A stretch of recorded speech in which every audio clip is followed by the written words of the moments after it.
Good evening. If you find your seats, 6 o'clock, I like to start on time. And welcome to the fourth stakeholder meeting that I've presided over since I came on board. And if you stand, you can start the Pledge of Allegiance. I pledge allegiance to the flag of the United States of America and to the republic for which it stands, one nation, under God, indivisible, with liberty and justice for all. Thank you. Please be seated. You'll notice I call this a stakeholders meeting, not a stockholders meeting. And it's important that all of us understand that there is a difference. We currently have a little over 1,800 stockholders. Stockholders are the place you live in, your house. You buy a house, the house is a stockholder. You live here, whether or not you own a house, you rent, or some other arrangement, you become a stakeholder. If you liken this to the Ford company, let's say, not particular, but you don't have to own stock in Ford to be a stakeholder. You can be an assembly line worker, you can be a truck driver, you can own a distributorship, you can even buy a Ford and have a warranty. You all have an interest in the welfare of the Ford company, and that makes you a stakeholder. So what you are here is you're a stakeholder in this HOA. Whether or not you rent, whether or not you have a partner who has sole ownership, that makes no difference. If you work here, like our staff, you're a stakeholder. You have a job here. If you're a contractor working here, you're a stakeholder because you have a good contract with us. So when I talk tonight, it's about things that affect both stakeholders, but the board gets elected by stockholders. And every stockholder, there's over 1,800 of them, has one vote. Whereas as stakeholders, we have at least 4,000, if you count the people that are around here. So there's a big difference. And we on the board have to always juggle between stakeholder and stockholder as we make decisions. Because we can get into trouble quite easily with stockholders, much more easily than with stakeholders. When I came on board in 2016, and the four of us who were new, we had a lawyer come out here who specializes in HOAs, who talked to us for 8 hours about our responsibilities and how to stay out of trouble. And the one thing that was important to us, well, there were several things, but the one that was the most important was we have to stay out of legal trouble. And we have to stay out of legal trouble because as we grow and our assets accumulate, we become, in essence, a target. We become a target because the way lawsuits run in our country nowadays, you don't have to win. You want to settle out of court. And if we have a large asset, we become more attractive. So when we make decisions, one of the first things that goes through our minds is, are we vulnerable? Doesn't mean we're right or wrong. Are we vulnerable? Will someone say, oh, this is a probable cause? So that affects how we make our decisions. It doesn't necessarily mean we're unwilling to go forward with it. It just means that we have to make sure that we do everything so that if a judge looks at it, a judge will see our side of the story and side with us. Our responsibility on the board is twofold. The first is to care for the nest egg. The nest egg, which is our pot of money as an HOA, and the nest egg of each stockholder and the value of their home. So when we do something, we have to again assess, will this affect the value in your house, and will it affect the amount of money in our nest egg as an HOA? We have to make sure that all of our investors are treated equally, because lawsuits can come from within as well as without. So if we favor one type of investor over another, we're in the wrong. So that's part of our duty. We have to always employ the best business practices, which is something that many of us who come from different walks of life are not familiar with. So we are constantly getting advice from professionals, both with First Service and with our legal advisors. Is this a good practice? Is it a best practice? Will it be sustained in any type of court action? And one of the things that we have to do is, if we're aware of a safety problem that could lead to a lawsuit, we have to make sure we take aggressive action to correct it. Because that's probably the easiest type of lawsuit that we could be vulnerable to. When we know something is broken and don't get it fixed as quickly as possible, or at least take off, then we are in trouble. The last thing that's up there on the slide is, because our responsibilities are not just day to day, we have to have a very forward look. We have to look at what's out next year. This is very big for the Finance Committee, as well as our board. And the Landscape Committee falls in that category as well. What's going to be happening next year, and how can we prepare for it? And a lot of our forward looking is with the committee that we formed 4 years ago on community planning and transition. So, what do we do in the last 12 months? Well, we opened the bridge. That's probably, in my mind, the most significant event in my 3.5 years on the board. That united our community. It brought us all together. It changed traffic patterns, coming into and going out with the community, and really united us. The last house has been framed on Phase E. There are still 6 lots up there by the sales office that have not been started on yet. 2 on either side of the sales office and 1 across the street. And when they get to those, we're getting real close to build out. We added a 6th homeowner at our request to Caledonian. Caledonian have a right to hold on to 6 and 7, number 6 and number 7 until they departed.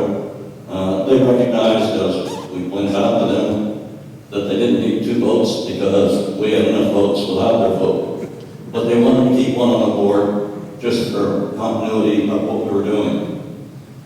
Next spring, we will elect 4 board members. I will not be running. I think I've told everybody that now, so this is my last time up here. But in the odd year, we elect 3, and even year, we elect 4. And that's the way that we will finish up. Here's how we have evolved.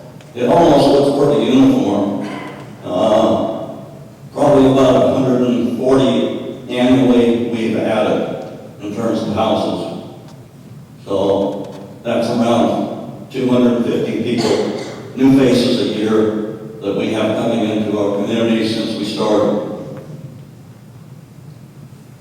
This is the distribution. Phase A, because it has the Springdale community, which are condos, will always have the majority of people, the majority of stockholders. Whereas the others are pretty well evenly distributed, although Phase E is coming in probably as the largest. Up here is the area of Potrero. It has piles of dirt. Eventually they'll level the dirt, but they don't know what they're going to do with it. They only know what they're not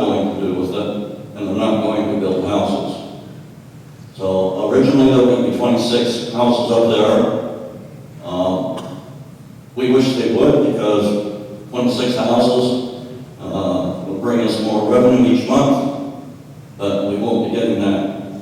So we'll have to wait and see what happens up there.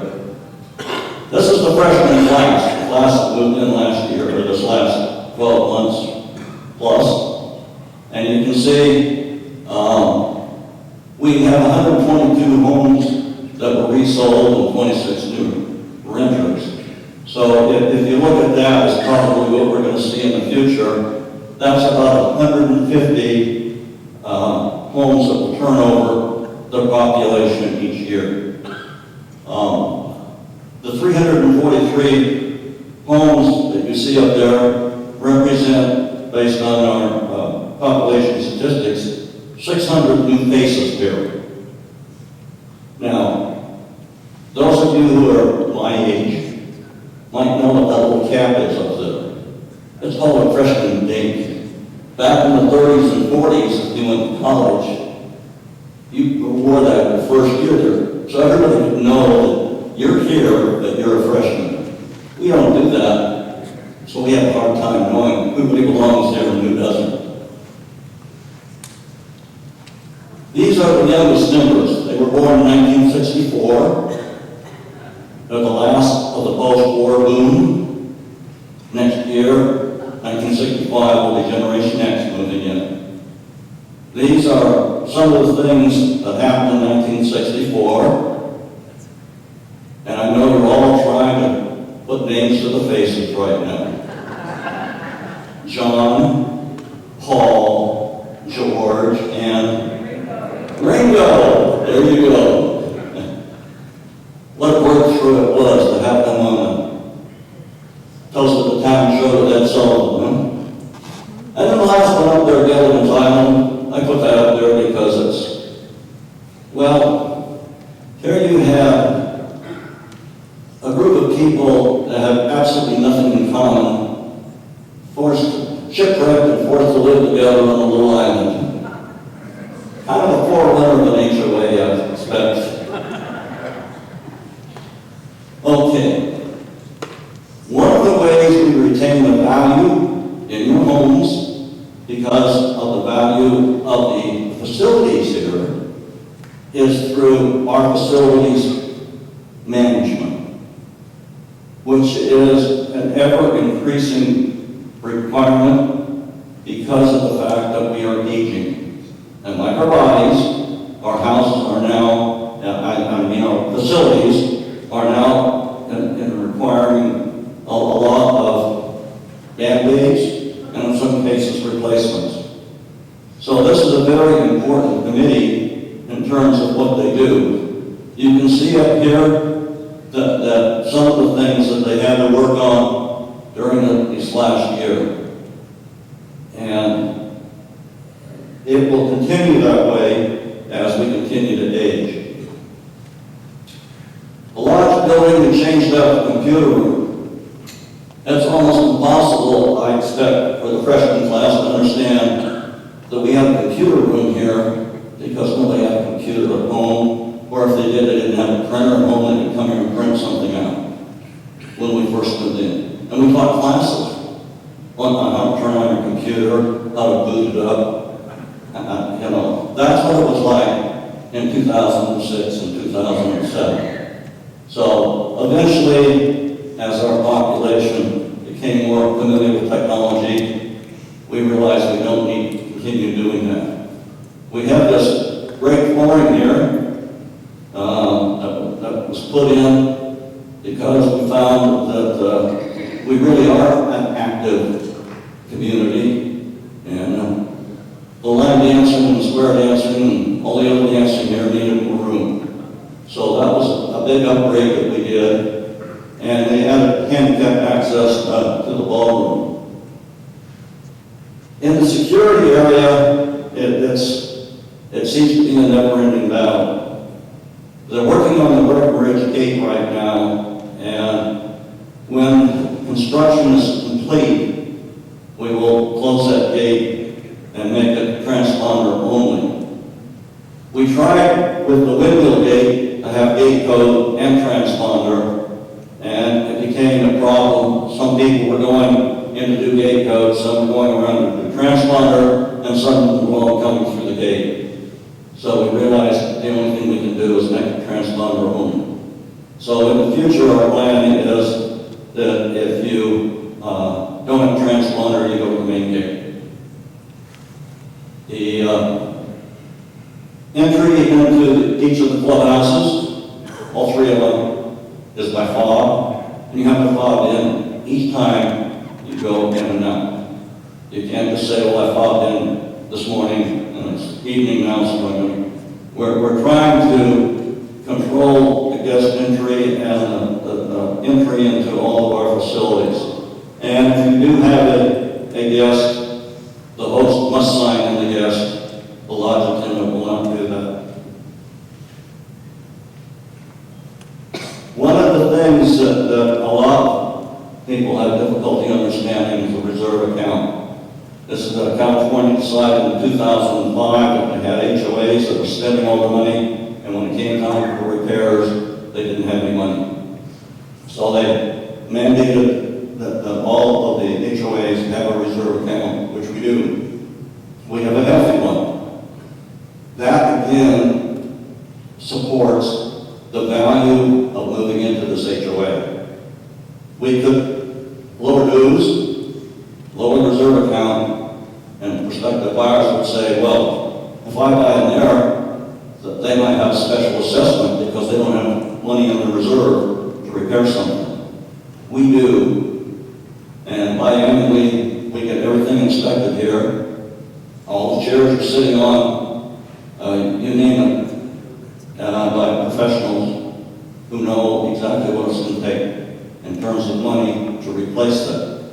So we keep a healthy reserve account. You can see who would have thought painting would cost $135,000 just for fencing. That's what it does. We have a lot of fencing here. We have a big territory.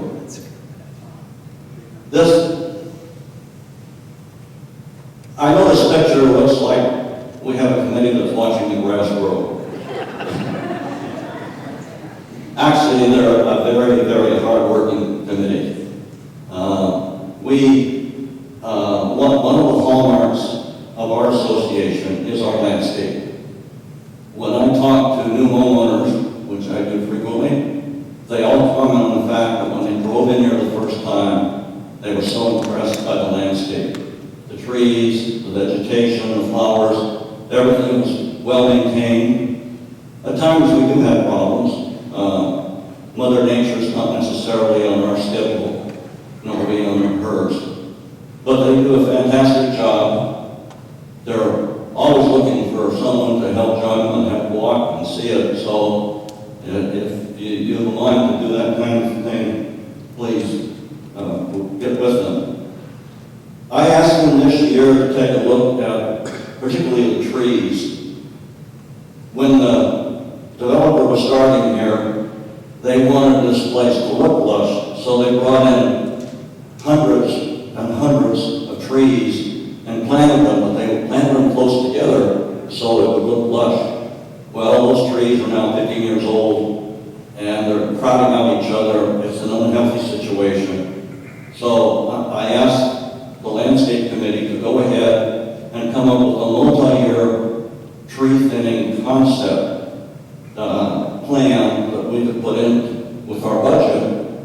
So over time, I mean, right now, when trees get too tall and we have to thin them, it's $150 a tree. So if we can reduce the number of trees by 40–50%, we'll save a lot of money. But we don't want to do it all in 1 year. We can't afford it. We just want to do the ones that need topping on a year-by-year basis until we have them thinned out to where they're healthy. So that's probably the major thing we're going to do in the following year. We have 5 trails, A, B, C, D, and E, throughout the community that we maintain. 2 of them go through the Conservancy, Trails A and Trail B, at the permission of the Conservancy managers, and the rest of them belong to us. And they require daily attention.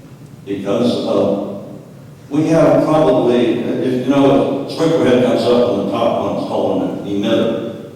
We have about 100,000 in the common areas for this community. And something is always happening to them, either through old age, and wild animals, because we do have wild animals here, or some other reason. So they have to check the trails every day to see if it's leaking, if the trails are in danger of becoming unwalkable, unusable, and fix it right away. So that again is part of the big requirement we have for the landscape committee. Our management activity per service is just like any other business. It has to grow and adapt as we grow to the changes that we see. One of the big things we did this year, we had a maintenance company of 2 personnel who worked around here, handymen, that fixed stuff that was broken. We were paying this company twice what the people were getting. So we worked out a deal and brought them under our umbrella of First Service and saved a considerable amount of money because we're already paying for First Service to manage these people. So now that was a big initiative that helped us. As you can see, we have 4 major legal issues. I'm unable to discuss those in a public forum. That's one of the restrictions on being on the board. You don't talk legal matters publicly, personnel matters, or contractual issues. So that was a challenge for them. This year we had a different pool monitor for the swimming pool. I heard nothing but compliments about her. She's a process server. I'm glad she's working for us. But she was able to keep the grandparents in check.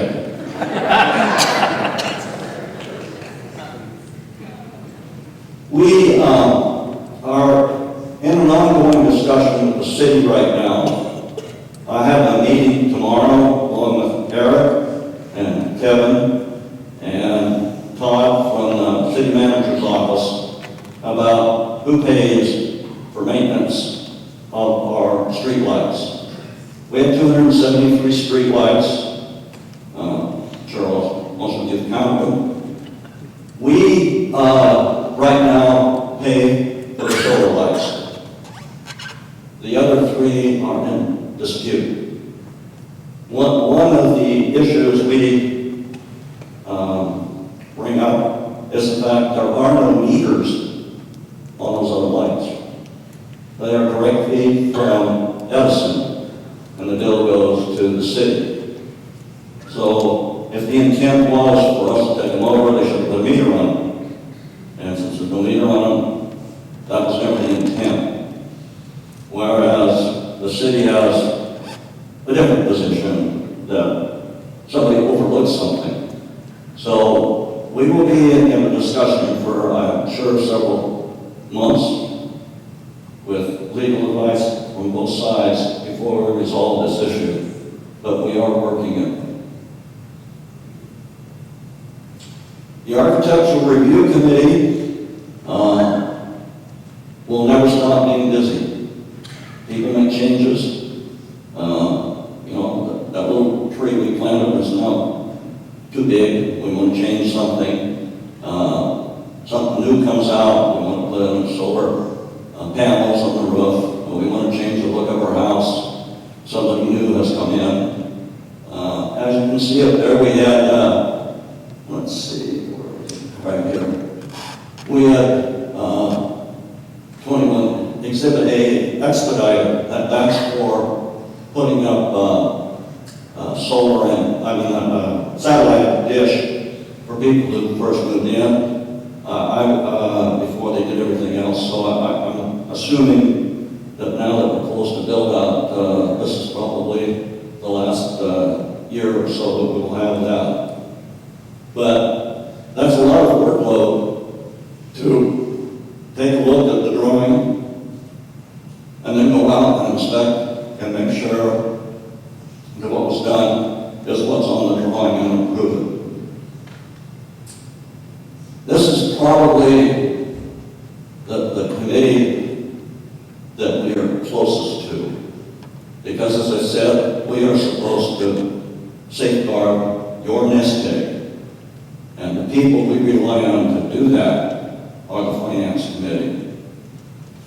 And as far as I'm concerned, and I think the rest of the board, they do an excellent job. The savings that they give us, we struggle with their advice at times, I will admit that. But you see, the other part of our charter is with the stakeholders. And the stakeholders are the people who want the good life. They want to enjoy the amenities, they want to improve and increase the amenities, and it costs money. And at the same time, the cost of operating this community is costing money. And nobody wants the dues to go up. So we have to juggle and balance as we do that. As you look at the financial reports, which are always available, and you can see probably the striking thing on there is our reserve cash balance is healthy, and we raised the dues between 2018 and 2019. And this is where the dues are going. Most of it is operating expenses and the reserve. So, and the administration, of course. So that's where the money goes that comes in.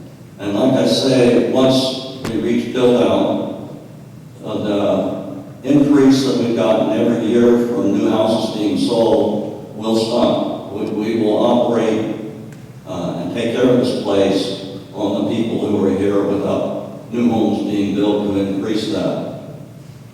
We've had some great financial challenges, and this is one of the reasons I say we have such a great financial committee. Living in California, with the people in Sacramento who think we have unlimited resources, have created a situation where we have now to tie our annual fees or dues to the California Consumer Price Index, because the taxes that they have placed on us affect everything that's made, built, transported, or installed. And in some cases, if it's just sitting there, the taxes go up, or the cost goes up, rather.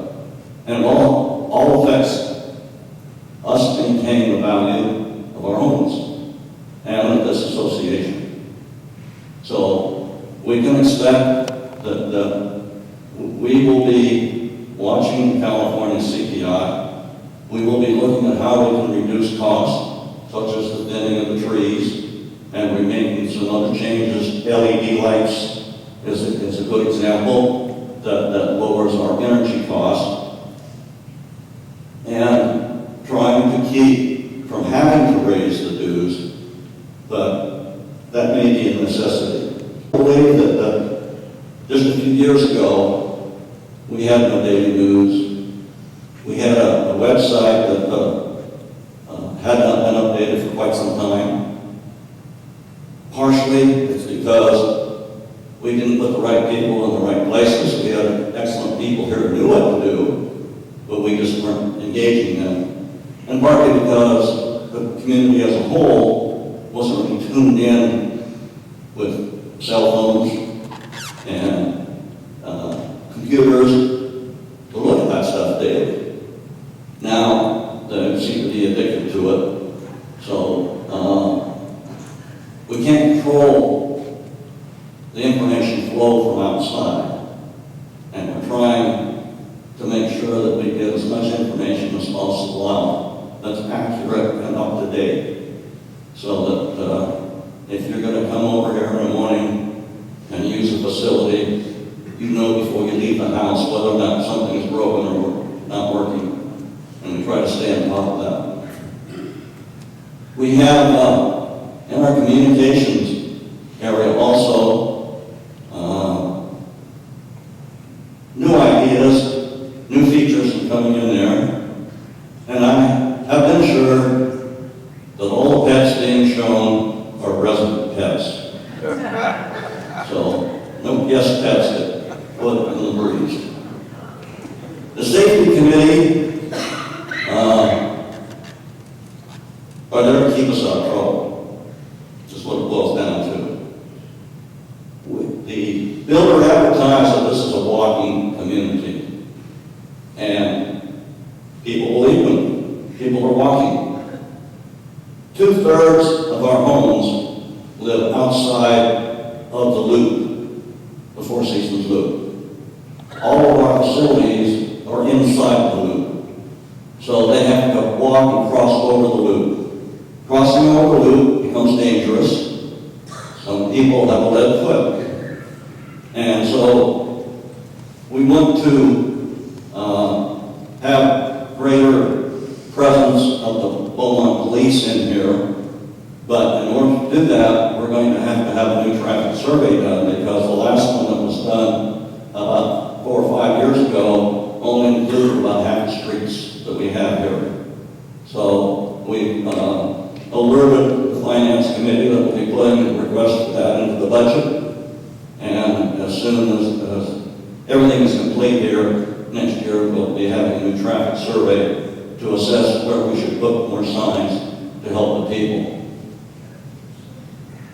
One of the things about a bit larger group of people moving into an area is how do we assimilate them? And this is not peculiar to an HOA. It happens when two organizations merge or some other activity. You almost have to force a merger of the old-timers and the young ones. When we were first looking back in 2016 at the committees consisted of 5 people only, and they were pretty much closed. The people who worked there worked hard, they enjoyed it. It was somewhat social, somewhat business. And they would stay there, but which left no room for new people with new ideas to move in. And to be fair, the pattern has been over the years. Your first year here, your freshman year, you don't enjoy anything, you're unpacking, you're finding out where things are, and you really don't have time to join a committee. By the second year, you're looking around, and by the third year, you're a junior, and you really want to get in and help, if that is the kind of thing you do. But you couldn't get in. So we opened up the membership, and as you can see over here on this one, we're pretty well represented now. All of the different zones or areas that we have here. And the small number in A, again, that's probably our highest area of rentals because of the condominiums. So we need to keep that in mind when we look at balance. We have quite a few orchestrated activities. I like this place to the Love Boat at times. We have a cruise director who's always planning something almost twice a month. We have a HOA-sponsored type of activity ongoing. And the other times we have our closed groups, classes are putting on something. So we keep our bodies limber and moving as we go through our daily lives here, which I suppose it keeps us somewhat younger. And never won the rest on their laurels. They keep coming up with new ideas, new types of events to help us keep alert and strong. There's 5 amphitheater events on the outside. Most of you have had an opportunity to walk down to the amphitheater, and at times take a look down there, and we're looking at making it a little bit bigger. We have some ideas of how we can maybe expand it horizontally, and the stage, if we can get rid of two of the columns that are in the front, maybe we can push the band farther back and either have a greater dance area or more room for wheelchair. So we're constantly looking at ways to make improvements to it. We have one of the things that we did several years ago was we recognized that we're part of a community. We're not a private enclave here. We're part of a city, a county, a state, and we use their resources. We don't have a fire department. We don't have a police department. We don't have a hospital. We require these services from others. And we need a liaison who will work with those people, make them familiar with us and us with them. And so we created a position called a community ambassador, of which Anita Worthing has done great work.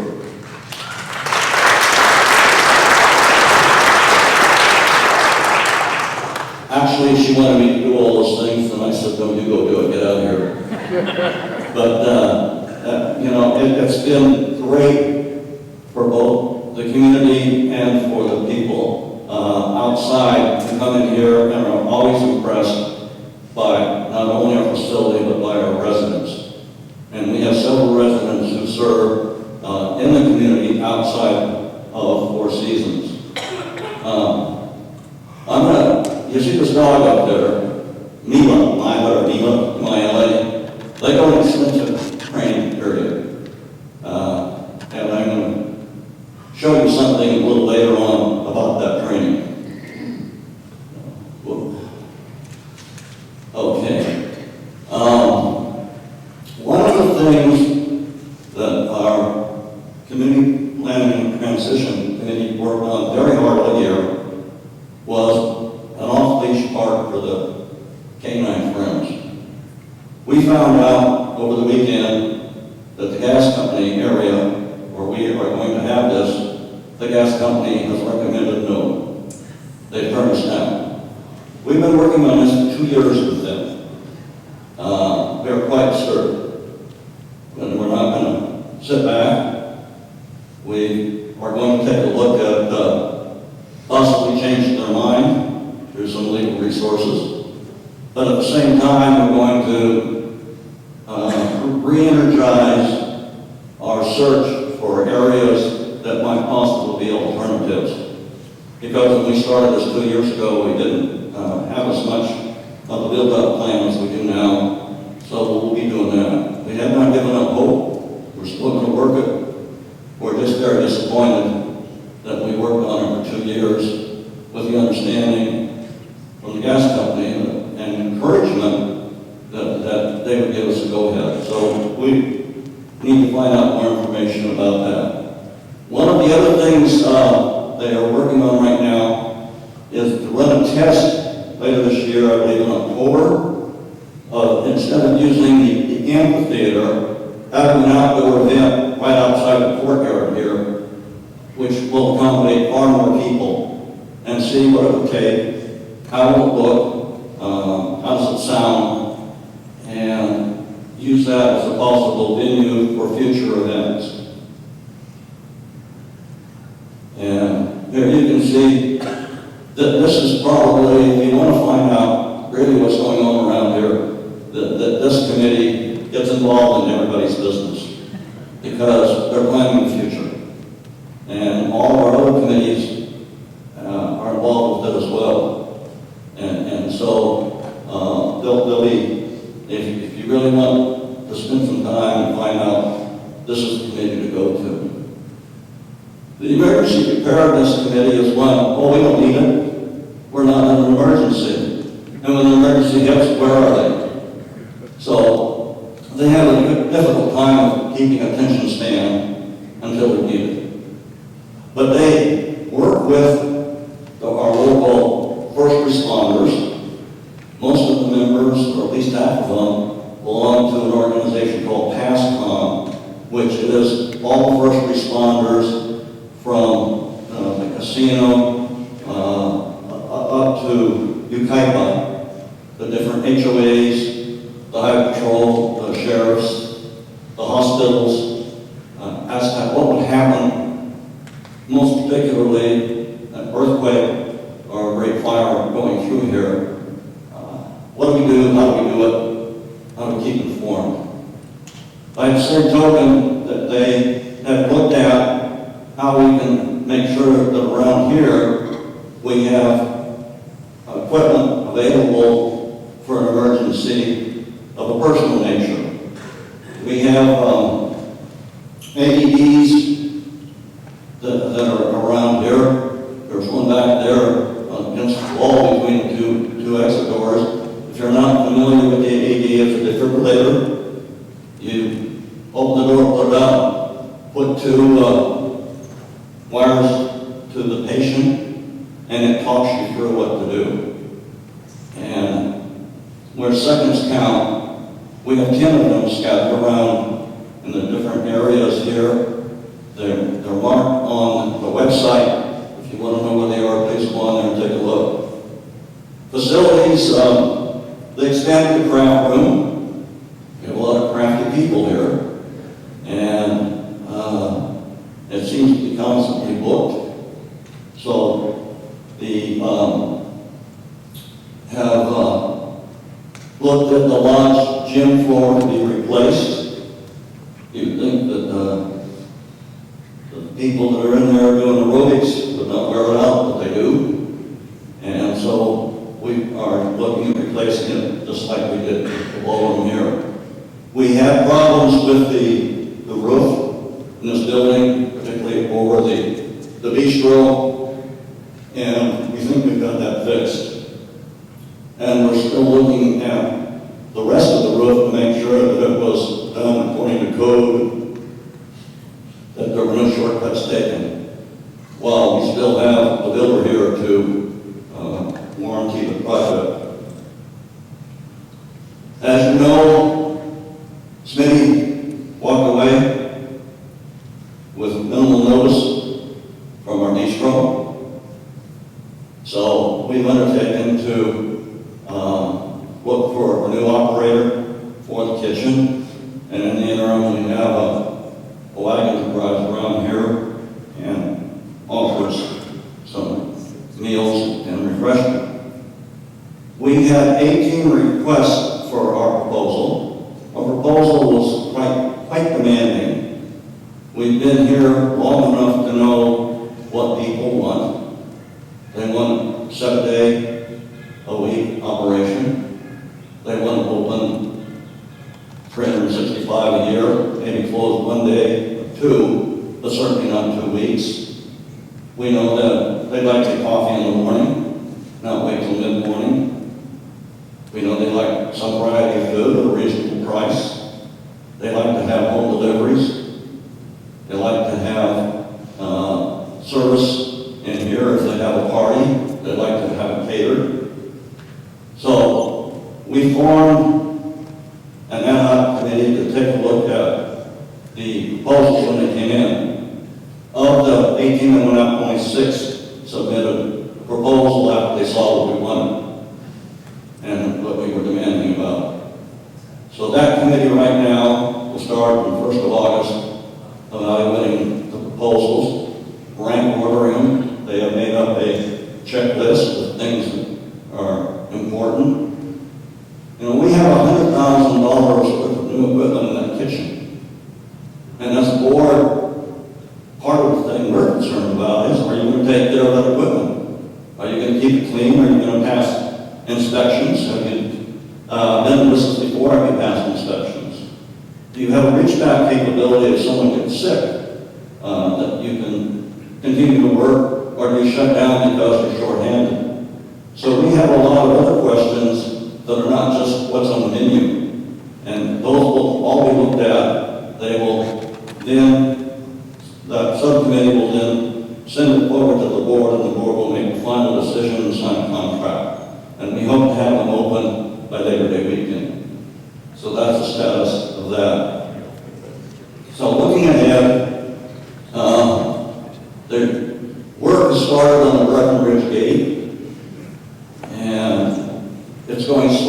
expected, according to the builder. As the builder's workload decreases, which is a common thing, they offload workers. And when they offload workers, the first top priority is to work on the stuff that you're selling, which is the houses. And they're not selling at Breckenridge Gate, they're getting it, so we get a lower priority on that. Okay. We have a CC&R change that's been hanging around for a while. Two aspects of it. One is to eliminate the official status of delegates. Delegates are like whips that walk around and whip up the vote, make sure that we get enough votes. It's difficult to do in HOAs. We're no different from the rest of them. And to eliminate accumulated voting. Accumulated voting means if next spring there's 4 positions open, which there will be, you can place all 4 votes for one candidate. It's an unusual type of thing, and we're trying to eliminate that so that you can't stack all your votes for one party. Obviously, we will have 7 people on the board at that time. Having one person on the board who's out of sync with the other 6 will not do the board or the community any good. So it's important, we think, that you spread your votes out so that you can get enough people on the board that support what you think the board should be doing. And in September, we're going to count the votes. Okay, let's see. Okay.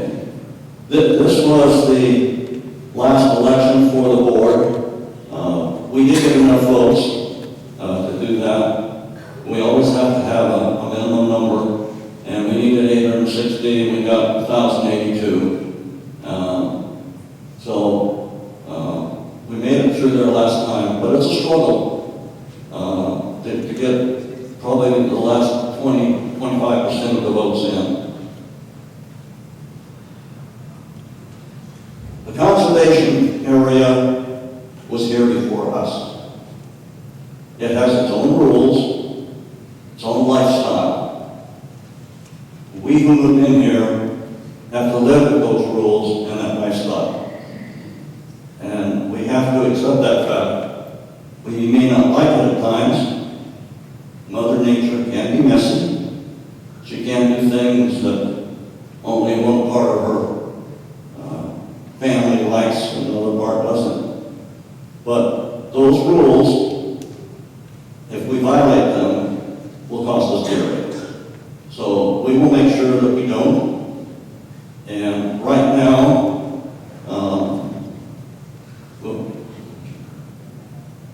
okay, this is the Conservancy area. Several years ago, probably 06, 07 time frame, 9 acres of the 37 acres were transferred to the association. So we have, in this time frame, owned 9 acres. We did not maintain it. I can't find anyone who can explain that. My assumption is that because you have to have a certified biologist and other hydrologists to look and investigate and check things out, which CAHO does, and we don't. CAHO agreed to continue maintaining it. So they have maintained our 9 acres for all that time frame at their cost, which I suppose is good for us. Where are the 9 acres? This area up in here, if this is lodged here, and if you come down here where the trail crosses, this is the B trail, this whole area up in here belongs to us. This basin belongs to us. It's next to the horseshoe pits, the original horseshoe pits, and the trail over, the bridge over Canary Creek. This section right here and this section right here belong to us. The plan is that CAHO has, and the Inland Empire Resource Conservation District, known as IDRCD, is without a series of documents that have to be signed between probably now and the end of the year. Their lawyers and our lawyers and a bunch of other lawyers all involved in it. The KO has to transfer their 30 acres to us. Then we have to take the 37 plus acres and put them in the conservancy.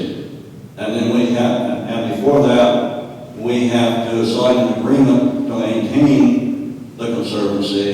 And then it all has to be blessed by the Army Corps of Engineers, who's the government agency overseeing it. So they have been working on that, like I said, for, well, longer than I've been on the board. So it's not something we're jumping into. These are the responsibilities we will have. And as you can see, they're not too major. The cost to KO for all of that for these past 9 or 10 years has averaged about $10,000 a month. And we have accommodated for that in our budget projections, well, in our budgets actually since 2016, because that's the time it's all supposed to be turned over to us. So that reserve account money you saw up there, some of that is already programmed to do this. So there should be no additional increase in dues because we take over the conservancy. So, this is the end of my briefing, and I wanted to leave you with something to remember it by. And so I have a little short video here that talks about blind faith, blind trust. And you'll probably this is how you train a police dog. That dog is blindfolded, and he trusts the person who's telling him what to do.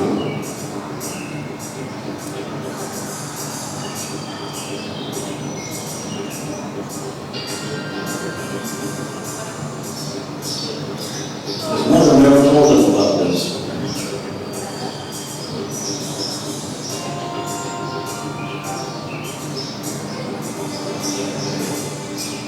In order to make sure that a police dog will instantly respond and do what the officer commands, they have to trust one another completely. So this is a graduation exercise to prove that they trust each other.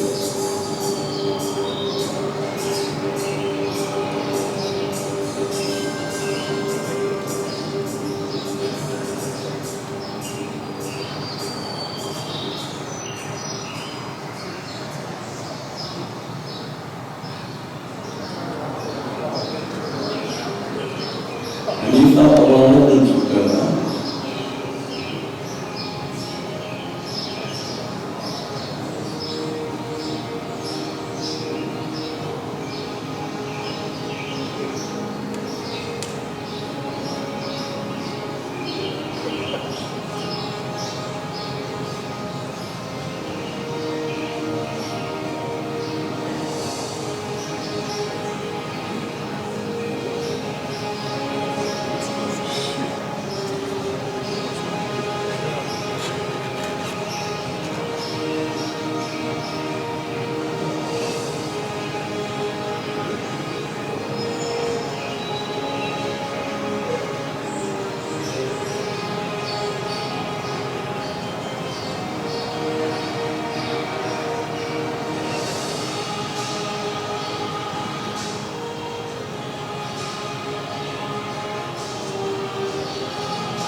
When those people